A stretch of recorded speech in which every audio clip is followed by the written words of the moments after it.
Sekarang kita ke aksi nyata. Tadi kita sudah matur apa itu aksi nyata. Ini adalah hal apa ya yang kita praktekkan ketika kita sudah paham dengan materi di topik PMM. Nah, ini Bapak Ibu, analisis kebutuhan pengembangan kompetensi ya, kompetensi guru. Ini berdasarkan profil data guru. Ini sesuai dengan Permen Dikbud 4141 ya, tentang model kompetensi guru. Ada level 1 sampai 5. Di sana ini ada profil data guru juga yang kita bisa lihat di data Dapodik kita, kemudian profil kompetensi, profil kinerja. Kemudian jadilah dari profil ini kita rencanakan pengembangan diri. Kemudian eh, database kebutuhan belajar guru dari rencana pengembangan ini berdasarkan database kebutuhan guru, kemudian dipetakan menjadi kebutuhan guru secara nasional. Kemudian dari nasional kita petakan kebutuhan guru dari tingkat provinsi sampai ke kabupaten. Nah, jadilah nanti akan terpetakan guru-guru di kabupaten masing-masing, di provinsi masing-masing kira-kira apa ya yang perlu ditingkatkan? Apakah profesionalnya, apakah kemampuan pribadinya, apakah sosialnya, atau yang lainnya gitu ya. Ini sesuai dengan model kompetensi kita. Nah, targetnya apa Bapak Ibu? Target pengembangan diri berdasarkan profil kompetensi ini adalah rencana pembelajaran, upaya belajar kita sebagai guru, sebagai pendidik. Lewat mana Bapak Ibu upaya belajar? Lewat mandiri di PMM, dengan pendanaan APBN, APBD atau masyarakat, ini biasanya ada di lembaga-lembaga diklat seperti BPGB, BPMP, dan macam-macamnya. Kemudian ada pendanaan mandiri atau sekolah. Nah, seperti yang kita ikuti malam ini, kebetulan malam ini gratis ya. Nanti kalau ada yang eh, apa di e-guru dan yang lainnya itu ya di eh, pelatihan-pelatihan semacam ini ada yang membayar sukarela, memberi sukarela. Nah, ini berarti pendanaan mandiri.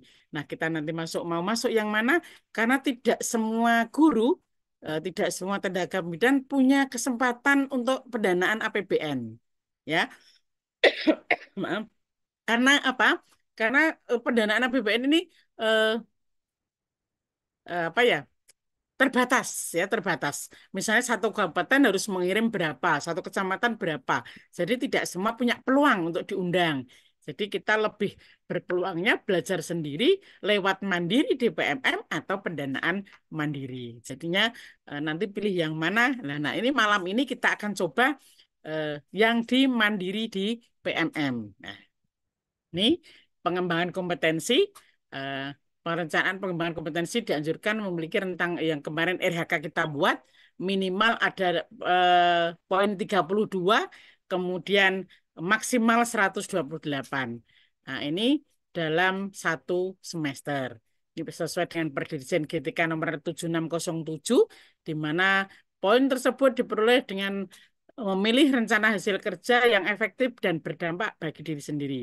Bisa lewat komunitas juga lewat di satuan pendidikan masing-masing. Nah, ketika kita nanti misalkan milih yang di PMM, mempelajari topik sampai unggah aksi nyata sudah dapat 8 Bu, Bapak Ibu, 8. Kalau kita 4 aksi nyata, 4 topik, sudahlah. Kita hanya belajar di situ aman gitu ya. Tapi pengembangan kompetensi di sini sekali lagi bukan yang dinilai, tapi hanya sebagai bahan pertimbangan. Tentunya kemarin-kemarin sudah paham ya Bapak Ibu ini untuk RHK yang khusus pengembangan kompetensi tidak dinilai, tapi hanya sebagai bahan pertimbangan. Nah, ini yang pengembangan kompetensi ini adalah satu dari 3 aspek RHK yang di kinerja, di mana yang pertama adalah praktek pembelajaran. Ini adalah yang diobservasi kepala sekolah kalau guru, kalau kepala sekolah oleh dinas atau pengawas. Kemudian pengembangan kompetensi untuk dipertimbangkan, yang malam ini kita akan coba bedah, yang memang dipertimbangkan tapi tetap harus kita laksanakan sebagai upaya belajar. Nah, kemudian dari yang ketiga adalah perilaku kerja. Di sini ada 7 ya, yang disingkat dengan berakhlak, di mana ada berorientasi pelayanan, kemudian akuntabel, kompeten, harmonis, loyal, kemudian adaptif, dan kolaboratif. Di mana setiap indikator punya apa indikator-indikator khusus untuk menilai dari perilaku kerja ini. Nah, tapi malam ini kita akan coba bahas tentang pengembangan kompetensi yang khususnya yang ada di PMM. Nah, ini sebelum saya ke PMM, Bapak Ibu kita refresh sebentar. Ada 18 pengembangan kompetensi yang bisa dilakukan atau dipilih oleh Bapak Ibu guru semua. Yang pertama, meningkatnya kompetensi melalui peran sebagai peserta pelatihan, pelatihan mandiri ya, kemudian sesuai model kompetensi guru, kepala sekolah, dan atau pengawas sekolah. Ini satu pelatihan beserta aksi nyata setara dengan 8 poin, Bapak Ibu. Eh, apa bukti dukungnya nanti yang harus diunggah di Ekin adalah sertifikat atau dokumen relevan lainnya. Kemudian yang kedua, meningkatnya kompetensi melalui peran sebagai partisipan observasi praktek pembelajaran. Ini ada di persiapan, pelaksanaan, dan diskusi tindak lanjut bersama rekan sejawat. Ini saling tukar peran ya, bisa mengobservasi yang satu jadi yang diobservasi satu observer. Ini juga nanti laporan dan 8 poin. Ini eh, ketika jadi observer dan yang diobservasi baru dapat 8 poin. Kemudian meningkatnya kompetensi melalui peran sebagai penggerak komunitas. Nah, ini Bapak Ibu juga bisa jadi penggerak komunitas baik di PMM maupun secara luring. Ini ketika panjenengan sudah melaksanakan 3 kegiatan, ini nilainya 36 poin. Tapi dengan syarat tadi memang Kombel ini aktif ya, bisa melaksanakan kegiatan-kegiatan dan ini bukti dokumennya sertifikat. Kemudian meningkatnya kompetensi melalui peran sebagai narasumber. Seperti malam ini misalnya ya, kita jadi narasumber. Ini sertifikat juga 8 poin. Kalau yang peserta nanti ada sendiri tadi di atas ya.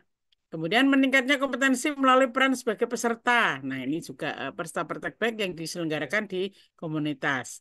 Ini biasanya durasinya 2 sampai 3 jam dapat 4 poin ya, buktinya sertifikat. Kita melaksanakan webinar, kita melaksanakan pelatihan singkat itu yang di komunitas boleh di sana.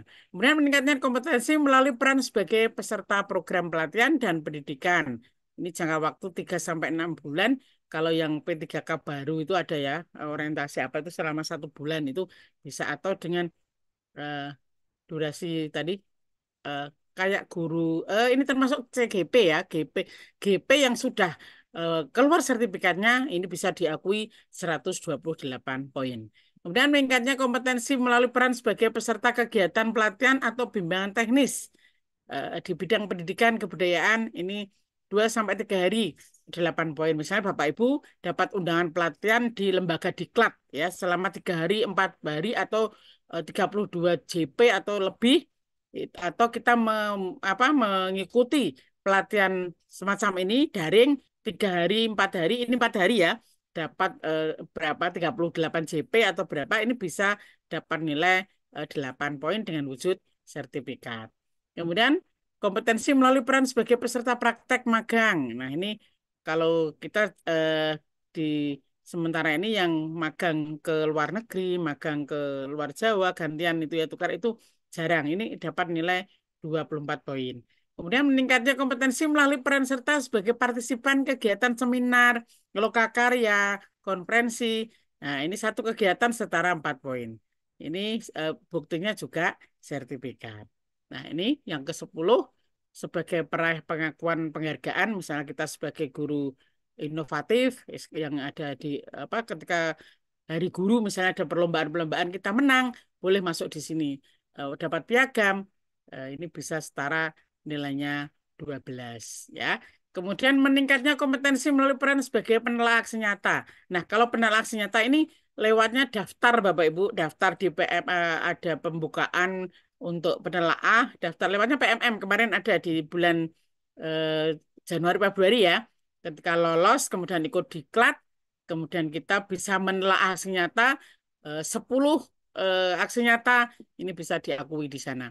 Ada dapat nilai di sana. Ini kalau penelaah 10 perangkat ajar setara 6 poin. Laporan nanti ada link yang untuk hasil penelaahan itu diunggah.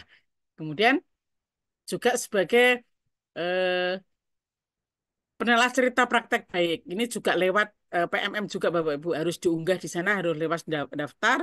Ketika kita sudah bisa mengunggah, sudah terbit di sana boleh akan dapat nilai poin. Kemudian meningkatnya peran sebagai penyusun perangkat ajar. ini juga tidak asal kita menyusun perangkat ajar, tapi ada diterbit di PMM. Nah, ini harus eh, kemudian kumpulan konten juga ada di PMM. Ketika kita, itu lewatnya nanti ada pendaftaran, ada pelatihan, baru kita ngunggah, diakui, baru dapat poin. Ini rasa-rasanya kok eh, agak sulit gitu ya untuk semuanya. Ada hanya beberapa orang yang bisa. Tentunya kita akan memilih mana yang sekiranya bisa kita lakukan.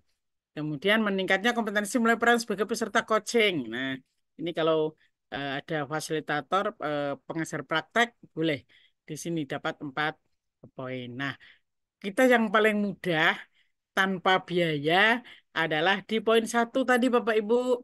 Nah, ini di poin 1. Meningkatnya kompetensi melalui peran sebagai peserta pelatihan mandiri sesuai dengan model kompetensi guru, kepala sekolah, dan atau pengawas lewat tadi di PMM, aksi nyata. Nah, inilah nanti yang akan kita bedah Bapak Ibu.